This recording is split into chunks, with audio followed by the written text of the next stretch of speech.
अस्सलाम वालेकुम दोस्तों, कैसे हैं आप सब। तो यार पाकिस्तान के जो क्रिकेट है ना उसका बेड़ा गर्क हो रहा है। वो खिलाड़ी रिटायर होते जा रहे हैं। तो यार पाकिस्तान को जो सेंट्रल कॉन्ट्रैक्ट है पता नहीं उस वजह से ये काम शुरू हो रहा है। ये जो नए कोच हमने रख लिए हैं तो उस वजह से ये काम सारा ख़राब हो रहा है। तो पाकिस्तान के क्रिकेट का अल्लाह ही हाफिज़ है, सीधी सी बात है, ठीक है ना। तो पाकिस्तान के जो सेंट्रल कॉन्ट्रैक्ट होता है आपको पता है कि उसके अंदर सिर्फ 2 लीग के खेलने की इजाज़त दी गई थी। अभी माद वसीम को देखा जाए तो उसको सिर्फ T20 में नहीं रखा हुआ है। उसको कैटेगरी भी नीचे वाली दी हुई है, तकरीबन C कैटेगरी उसे दी हुई है। वहाँ पे सैलरी भी मतलब कि उसकी कम ही है, इतनी नहीं है जो कि क्रिकेटर की होनी चाहिए। जो बाकी क्रिकेटर के साथ हो रहा है उसके निस्बत इसके साथ बहुत कम सैलरी मिलती है, हालांकि सीनियर प्लेयर है, ठीक है ना। तो अब इसको देखें, उन्होंने 2 लीगों की इजाज़त दी हुई है, एक PSL और एक कोई और लीग। अब उसने जाना है अगले हफ्ते T10 लीग खेलने के लिए। अब उसके लिए उसको NOC भी नहीं दे रहे, ठीक है। तो अब उसने भाई तंग आ के ना इस झंझट से भाई इंटरनेशनल क्रिकेट से रिटायरमेंट ले ली है, ठीक है ना। अब उसने भाई कोई इंटरनेशनल मैच नहीं खेलना और अब ये टीम का अब जैसे कहते हैं ना बेड़ा गर्क हो गया है।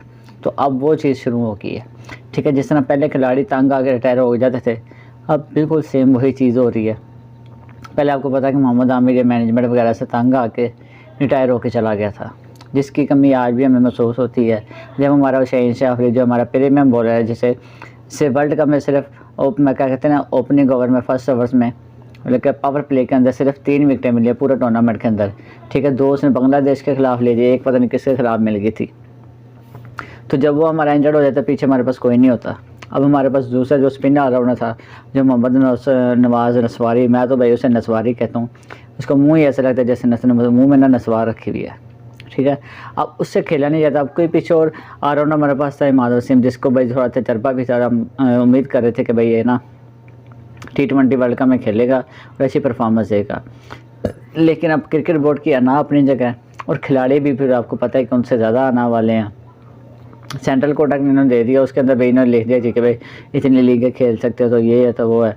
अब उसका एक कॉन्ट्रैक्ट इधर है T10 के में, ठीक है। उसके बाद वो हो सकता है वो BBL में, बल्कि BBL में तो नहीं जाएगा। उसके बाद उसने काउंटी खेलनी होती है, वहाँ पे जो 100 लीग होती है वो उसने खेलनी होती है, T20 प्लस खेलनी होती है। उसके बाद लंका प्रीमियर लीग है, BBL है, ठीक है, CPL है। तो भाई उसको आपकी से सैलरी जो आप उसे दे रहे हैं ना 10-12 लाख रुपये, उससे भाई उसका मतलब कि बहुत ज़्यादा नुकसान हो रहा है, सीधी सी बात है। जितनी आपने उसे सैलरी देनी है ना उधर से, उससे ज़्यादा भाई उसने उधर लीगों से कमा लेना है, ठीक है। और आपने उसे रखना भी सिर्फ T20 के लिए, जो पता नहीं आप उसे वो भी रखते हैं कि नहीं, वो भी आपकी अपनी मर्ज़ी है। तो भाई वो इस तरह अपने आप को बंद नहीं कर सकते खिलाड़ी, सिंपल सी बात है।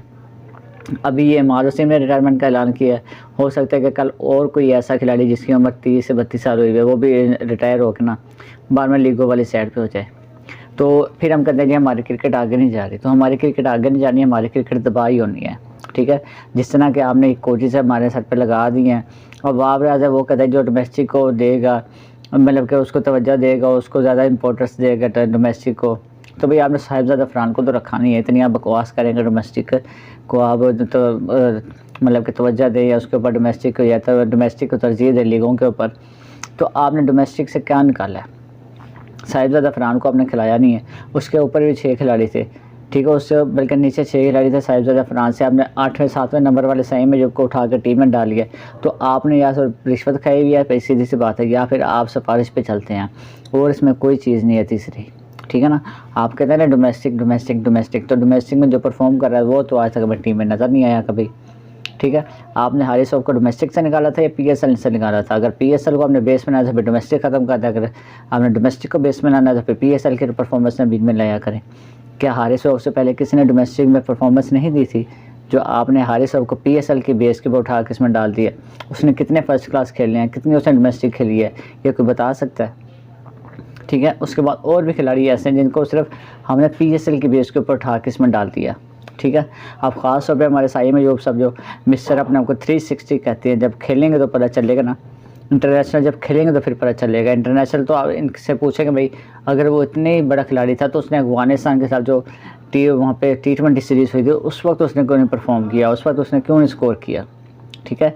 अगर आप छोटी टीमों के खिलाफ नहीं खेल सकते तो आपने बड़ी टीमों के खिलाफ इकट्ठा करना है, ठीक है।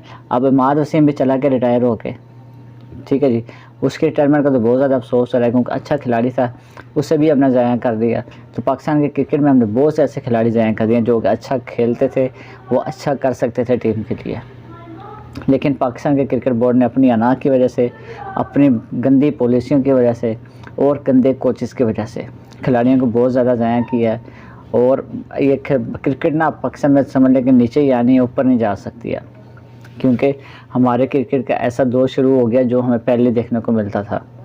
जब शुएब मलिक और बाकी यूनुस खान वगैरह सब होते थे ना, उस वक्त जो हमें देखने को मिलता था, शुएब अख्तर वगैरह होते थे, वही दौर अब दोबारा शुरू हो गया। 4 बंदे इस ग्रुप के अलग है, 4 इस ग्रुप के अलग है, ठीक है। तो पाकिस्तान के क्रिकेट का जो बेड़ा गर्क होना शुरू हो गया, इसकी मिसाल में इसके एरिया में आपको एक और वीडियो बताऊंगा कि आप कौन कौन से खिलाड़ी टीम में वापस आएंगे और उनकी वजह क्या होगी, ठीक है। तो आप चैनल को सब्सक्राइब कीजिएगा, वीडियो लाइक कीजिएगा। मिलता है अगले वीडियो में, तब तक के लिए अल्लाह हाफ़िज़।